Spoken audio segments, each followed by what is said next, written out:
YouTuber Ranbir আল্লাবাদী জনপ্রিয় YouTuber, কিন্তু খবরের শিরোনামে এই মুহূর্তে তার নাম। সম্প্রতি রণবীর গিয়েছিলেন বহু বিতর্কিত একটি শো, যার নাম ছিল ইন্ডিয়া গট লেটেন্ট। সেখানে জনপ্রিয় সব ইউটিউবারদের প্যানেলে দেখা গিয়েছে তাকেও মস্করা করতেও দেখা গিয়েছে। কেউ কেউ তো সীমাও ছাড়িয়ে যান। এবার রণবীর ঠিক কী করেছিলেন সেটি বলবো। তাকে দেখা গেল একজন প্রতিযোগীর সঙ্গে এমন বিষয় নিয়ে কথা বলতে যা শালীনতার মাত্রা ছাড়িয়ে গিয়েছে।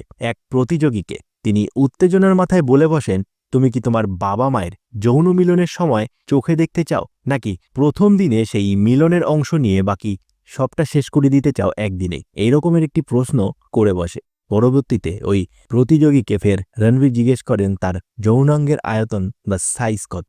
ভারতীয় ন্যায় সংহিতার 294 ধারা অনুযায়ী অনলাইন প্ল্যাটফর্মে অশ্লীল ছবি পোস্ট করলে আইনত অপরাধ। পোস্ট করা যৌনগন্ধিমূলক ছবি কোনো ব্যক্তি সম্মানহানি করলে অথবা যিনি দেখছেন তার কাছে সেটি নিকৃষ্ট মানের মনে হলে সেটি আইনের আওতায় পড়ে এবং দোষীর 2 বছর পর্যন্ত কারাবাসও হতে পারে। কারাবাস ছাড়া 5,000 টাকা পর্যন্ত জরিমানাও আছে। অনলাইন প্ল্যাটফর্মে অশালীন ছবি পোস্ট করা 2000 সালের আইটি অ্যাক্ট 67 নম্বর ধারা অনুযায়ী অপরাধ। একই সঙ্গে অশালীনতা প্রদর্শন অপরাধে ভারতীয় ন্যায় সংহিতায় 294 নম্বর ধারা অনুযায়ী 3 বছরের কারাবাস এবং 5 লক্ষ টাকা পর্যন্ত জরিমানা হতে পারে।